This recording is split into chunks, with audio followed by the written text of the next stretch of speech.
You're listening to an archived Cabral Concept podcast. After listening to this show, check out the most up-to-date podcasts available at stephencabral.com/podcasts or search directly on iTunes. And now, welcome to the Cabral Concept, where board-certified naturopath and integrative health practitioner Dr. Stephen Cabral shares how he was diagnosed at the age of 17 with a life-altering illness and given no hope for recovery. It was only after studying and traveling all over the world did he discover how to combine ancient Ayurvedic healing practices with state-of-the-art naturopathic and functional medicine to fully rebalance the body and re-energize it with life. It's time to discover how to get well, lose weight, and finally feel alive again. And now, here's your host, Dr. Stephen Cabral. Thank you for joining me once again on our Cabral HouseCalls, where we are going to go through probably another 6 or 7 questions, I would say, from our community today. Looking forward to answering our questions that come in on all topics: wellness, weight loss, anti-aging, and hopefully you were able to tune in yesterday. Yesterday, we answered some great questions. We talked all sorts of things about digestion. We talked about hormones. We talked about body types. We talked about the right type of training and nutrition for running marathons. We talked about low iron, potentially dealing with neck pain and inflammation and oxygen. Really great show. Hopefully you check back into that show if you haven't already tuned in. And today we are going to get started with some brand new questions. Remember, each and every week on the weekends, I'm able to do my part to try to give back, pay it forward, through things that I've seen, not only in my own life or that I've read about, that I've had the opportunity to study, whether it's in the US or whether it's overseas, but also my clinical practice, meaning that we have so much data that I want to share with you. Over 250,000 client appointments, which obviously is increasing each and every year. And it's just amazing that everything that I get to see in my practice, how complex it is, but then also at the end of the day, how really simple it is, meaning that when we look at healing the human body, what are we actually looking at? Well, essentially, we're looking at your genetic standpoint, so it's very important, your body type, your genotype, but then we're looking at your phenotype, where you're at today, and that matters so much more a lot of the time, because your genotype means that's not going to change. It's really not. Your phenotype is what will change with you through your life. So regardless of your body type, I have to look at what are your deficiencies. Okay, I need to replace those. I need to figure out what you're deficient in. Okay, and we can do that. We can figure that out. And then I need to find out what your toxicities are, what you have too much of in your body. Is it too many hormones that you produce endogenously? Too much waste, meaning that your body is actually in more of a breakdown or waste creating matter or lower detoxification? Or is it environmental based? Is it heavy metals? Is it food sensitivities? What exactly am I looking at? And we can find that out as well. So into the end of the day, it's a lot of detective work, but anybody can do this. And the whole point of the Cabral Concept and our weekend house calls is to teach you how to take back control of your own health. I don't want you to rely on me. I don't want you to rely on any other doctor or health practitioner. I want you to rely on you. But first, in order for you to take care of you, you need to get the information in your hands to actually understand your body. Now, that might be by reading books. It might be through meeting with a practitioner. It might be symptom-based. It might be running a lab test, but you need to find out the information first. Once you know your toxicities, once you know your deficiencies, once you begin to rebalance the body, and then you have a game plan that works for you. Meaning once you get well, you know what was the issue. And then you can say, oh, my body likes to slide in that direction, because everybody's does, right? If you're someone that loses weight, your body tends that way. If you're that ectomorph. If your body gains weight, you're more of that endomorph, the higher blood sugar, the lower thyroid, all those things. You know that your body slides that way. But remember, when you figure it out, you have a game plan. Because again, life's not perfect. You're going to be able to get back there anytime you want. That's the fun thing about my practice is, yes, helping people get well. But I expect that now. I really do. It's not magic. I just expect everyone to get well that I speak with. But the other thing is this, I want them then to take it on their own. It's not like, certain health practices where you need to come and see me every 2 weeks or once a month. It's not like that. I'm happy to chat, happy to talk with you. But the truth is that I'm so much happier when not only have you taken what I've given you in terms of information, but then you even expanded upon that. And just, again, at the end of the day, that's what it's all about. So let's get right into today's first question. It is from Carla. Carla is asking, hi, Dr. Paul. I have a question about these small 1/16 to 1/8 of an inch flat-topped skin-colored bumps in the back of my hands. I've had them since early spring. I've been a naturopath about them, but they are persistent and don't seem to be responding to treatment. He said they were a virus of some type and recommending putting tea tree oil on them. When I started the tea tree oil seem to respond, but bringing larger painful ones to the surface. They are not normally painful. But after that, they have seemed to stop responding and come and go as they please, sometimes lasting for months. The painful ones are gone, and now they are just skin-colored bumps again. They are staying in the backs of my hands with one of two by the wrist and first joint of the finger. I'm minimized tea tree oil use as it's made my skin raw and picking them off as they grow back. I've spent hours trying to find similar photos online of this condition, but I've had no luck. I was thinking they could be from weightlifting, gloves I wear at the gym, although I stopped wearing them after it started. Any suggestions on treating this would be much appreciated. Thank you, Carla. Okay, Carla, I think your original naturopath might have been on the right track, meaning like understanding that these bumps are potentially from the environment, potentially external, right there on your hands. So are you using the same type of soap every day? Whatever you're using right now, it doesn't matter if it's the healthiest soap in the world. If you've been using it for a while, change it, okay? Just change it. Use something more natural. Just use coconut, use olive oil soap, use whatever, but change it. Just, you have to do something different. If you're using a moisturizer that you're always using in your hands, change it. Don't do the same thing. We have to change. We have to test the variables, okay? So that's the first thing. I'm glad that you stopped wearing the weight gloves because bacteria can build up in those gloves. That bacteria can start to fester on the hands. And remember, most people, no problem, no issues, because their skin contains its own bacteria and it would be able to fight that off. I actually spoke about that last week on a house call about how your own natural pH balance of the skin would typically eliminate things like folliculitis, other issues that I actually had in the past. Also, make sure that you're not using an antibacterial soap all the time too, because then that can start to ruin and remove the good bacteria in your hands. Same with using alcohol. Okay, so what can we look at? Well, certainly could be viral based, all right? Great. Viral based, using tea tree oil, sure, I would make that as a recommendation. Use tea tree oil, but not anymore. You tried it, you used it, it's time to move on. Remember, using the treatment can also be a trial to figure it out. That did not work. It actually made things worse. Now, from a naturopathic standpoint, you say, oh, well, maybe you were actually bringing out or killing more of the bacteria. Possible, but again, you might have been changing the bacteria on your skin. I don't usually use tea tree oil or GSE drops or anything like that for more than 3 weeks. Now that you use the tea tree oil, you can certainly try using a little bit of the diluted grapefruit seed extract, the maximum GSE. You could dilute it with a little bit of olive oil or a little bit of sesame oil. That would be fine. Sesame oil as a moisturizer would be great on your hands. Coconut oil could work as well. It's just a little greasier, okay? But both of those are antimicrobial and they're great products as well. Okay, so if it is viral based, what I want to do right now, and again, so literally, this is why, honestly, that's why I think it's great. If you're a health practitioner out there and you have a blog, you have a podcast, you have videos, try to stay in active practice. I really believe that I'll be in active practice for the rest of my life because I literally just saw someone today in my practice who had cysts all over their hands. This was a few months back. They did a 21-day detox. Actually, they only did a 7-day, and 80% of all the cysts went away. Now, they did that because they had a toxic load in their body. And so what happens is during something like the Dr. Ball detox or your favorite functional medicine detox, what's happening is your blood becomes cleaner. Legitimately, your blood becomes cleaner. And the reason that happens from a scientific standpoint is that your liver does a better job at removing the toxins in the blood. That's the liver's job. What is the Dr. Ball detox? In essence, it's a liver detoxification. I mean, that's really what it is. So that's how we help the body out. So certainly I'd recommend a 21-day Dr. Ball detox. And then I would also increase your vitamin C and I would increase your zinc. Probably 30 milligrams a day of zinc, 15 to 30 for a short period of time works great, maybe a month. And then I would also increase your vitamin C. How much vitamin C? Well, it really depends on you. And I'll talk more in the future about how much vitamin C you really can take. Most people, no issues doing a couple grams a day, 2-3 grams a day of vitamin C is not really an issue to boost that immune system. And again, this doesn't have to be lifelong, but we can use it for a month or two. The adult immune protocol, great if you believe that you have some type of immune-based issue. That's a place to start. And then, of course, I would run the organic acids test. Why would I do that? Because this could easily be some type of fungal or candida-based issue or bacterial-based issue as well. Run the organic acid test. Can't recommend that enough. All right, that was a long answer. Let's move on to Jen.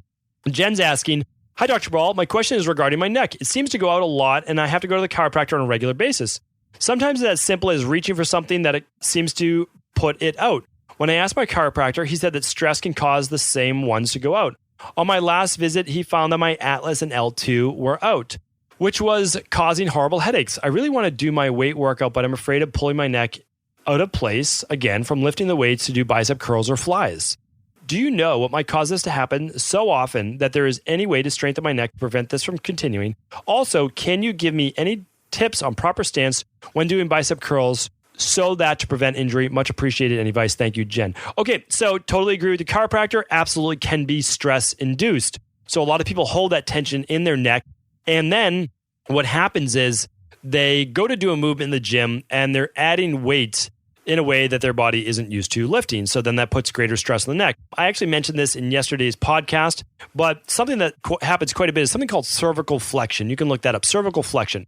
It's when the chin starts to jet out more and your ears move past where the shoulders are. So basically, if you look at a plumb line over the body, and a lot of personal trainers and strength coaches know this, that the ear, shoulder, hip, knee, and ankle are all supposed to be in alignment, okay? This is all the time.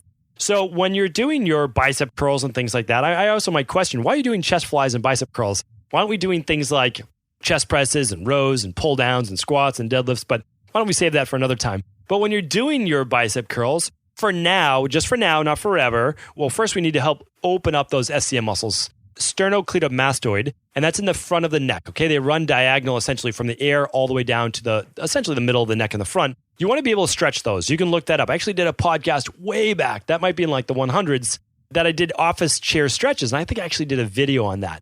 And so you can certainly do that. That would help open up those neck muscles. But I agree. I want to work on strengthening your levator scapulae. I want to work on strengthening your upper trapezius muscles, your mid traps. I want to work on strengthening the rhomboids, the posterior delts. And I also want to stretch the pectoral muscles and the SCM muscles in the front of your neck. That's how we help people all the time with neck-based issues. Okay, then I want you to do some core-based work, some boat pose, V pose, plank. Keep your chin in, though. You have to keep the chin in.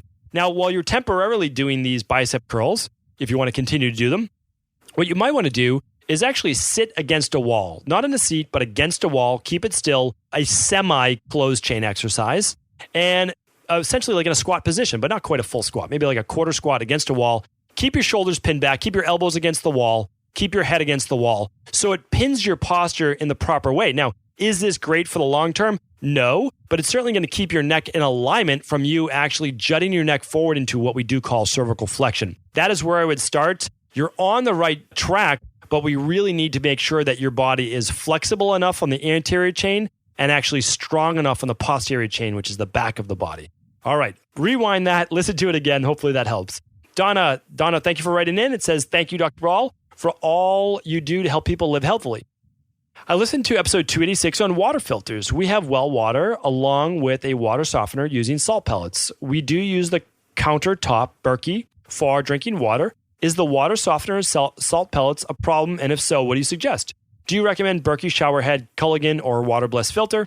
Also, we will be going out of state for vacation. What do you recommend for our family for clean water? What about a water filtered bottle and what kind of brand? Thank you, Donna C. Okay, really great questions. And okay, I'll tell you exactly what I recommend. So for all water softeners, I don't love the pellets. I don't love all those things. It's not bad. I'm not going to say it's bad, but sometimes they're calcium based. Sometimes, like you said, they're sodium based. And I always like to say, well, is it calcium carbonate? Is it what type of sodium is it bound to? And so what I like is just again, for me, I like adding back in a pinch of sea salt and I like adding in a squeeze of lime to the water.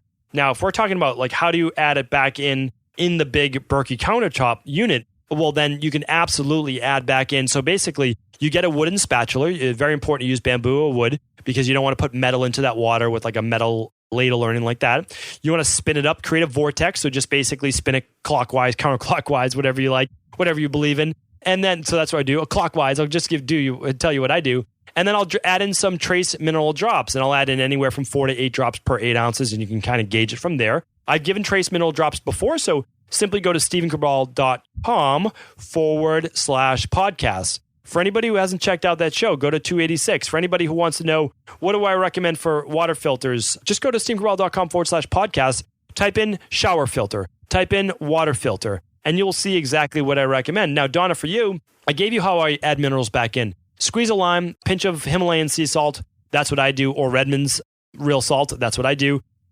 And well, what do I use? Well, so the shower head is honestly, all the recommendations I gave were exactly what I recommend. The only difference is how do you want it to attach it to your shower? So the one I use, man, you're putting me on the spot here. I actually use the one that's white and it replaces the entire shower head.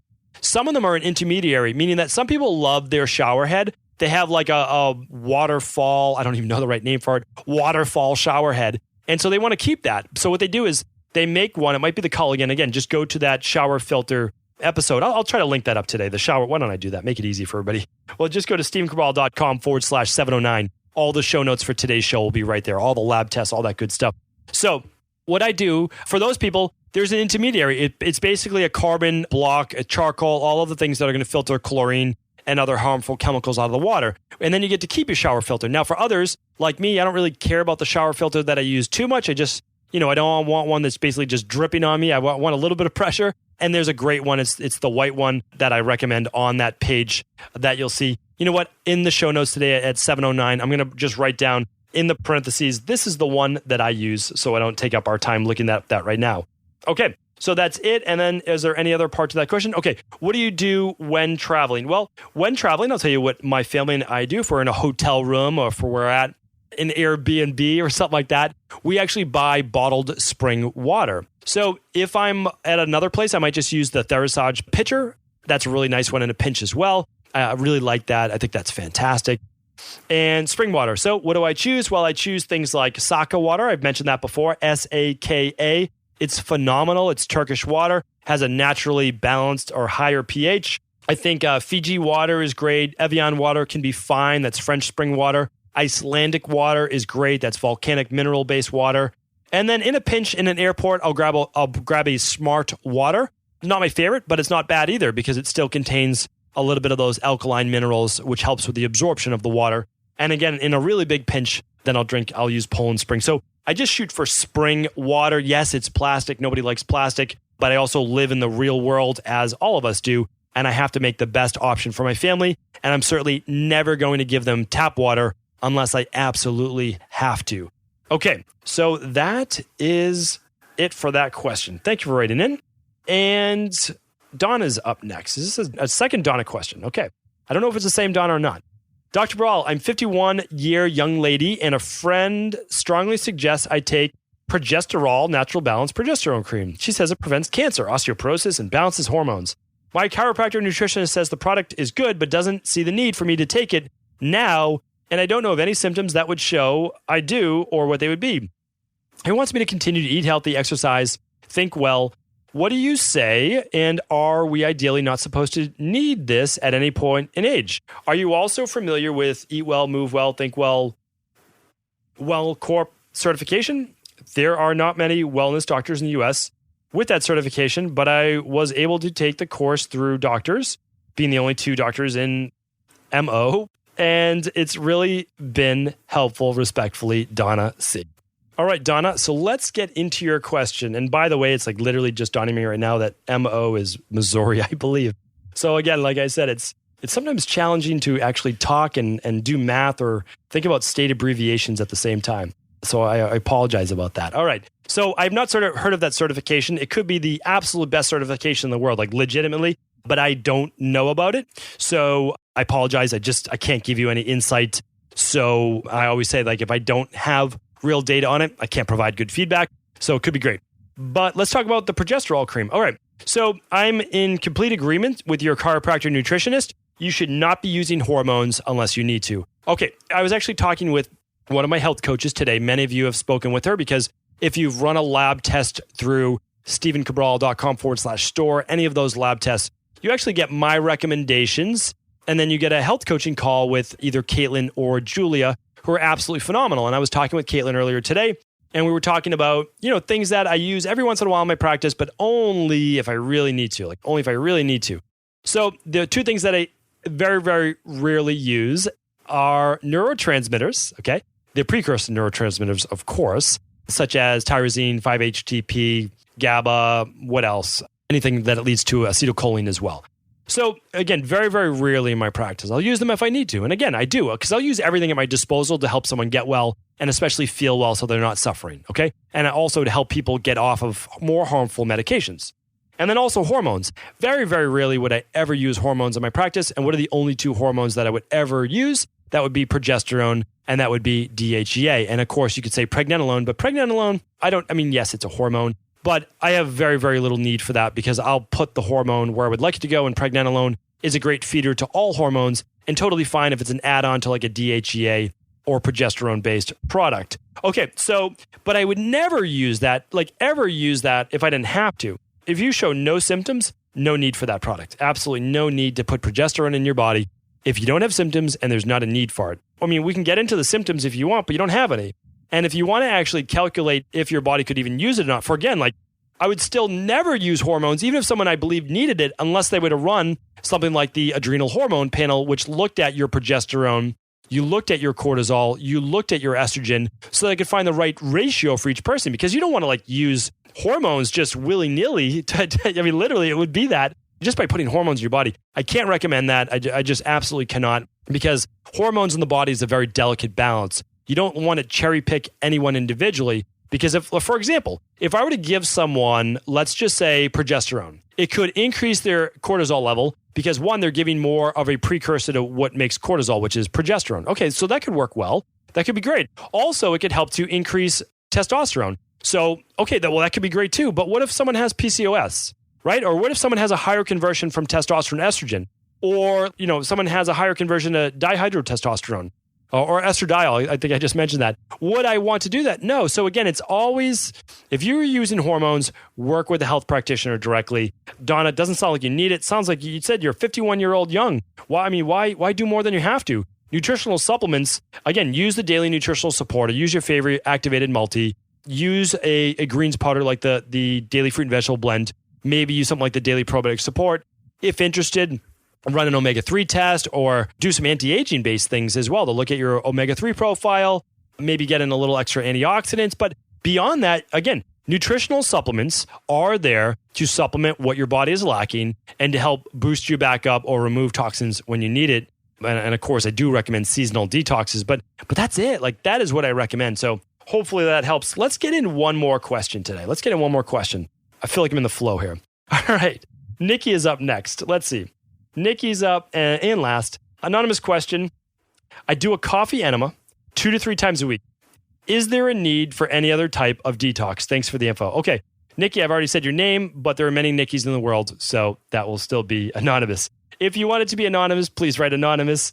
We don't go back. We don't edit podcast. Anything that I say that sounds ridiculous or anything like that, we just keep it in. We just literally go with the flow. So there's no last name. There's nothing associated with this, no email. It's just anonymous Nikki. All right. So anonymous Nikki does a coffee enema 2 to 3 times a week. Is there a need for any formal detox? Thanks for the info. This is a great question, Nikki. This has actually never come up before. I've done a podcast on coffee enemas. Again, if you want to learn about coffee enemas, go to stevencabral.com/podcast. Type in coffee enema. Why am I asking people now to go to the podcast page to search? One is I want you to get used to that because I really want you to be able to search out your health. This is 709 podcasts that we've done. There's so much data for you to check out. The other thing is I don't want to create a show notes page with 40 different show notes. It just gets confusing for people to click on. So I'll put some labs in there. I'll put previous ones like the water filters, what I use, but these are easy to search out. Okay, coffee enemas can be great, especially in the short term, not necessarily in the long term, but in the short term, no problem at all, or then every once in a while. A coffee enema does this. It helps your liver better produce glutathione S-transferase, which means that it's not only going to help you, it does a few things, okay? It actually helps circulate the blood faster through your liver. So it's been shown that it helps to move it from about 6 minutes to filter all of the blood in your body to maybe 3 minutes maximum. I mean, that's fantastic. So you get better filtration.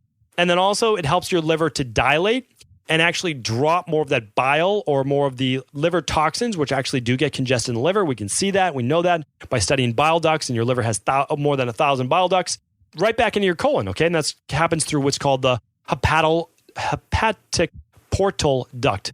Easy for me to say. Okay, so how that works is that coffee enema comes in, it's brought up to the liver gets stimulated, toxins come back out through the colon, you sit in the toilet, and then all of a sudden, all of these toxins do come out. Great.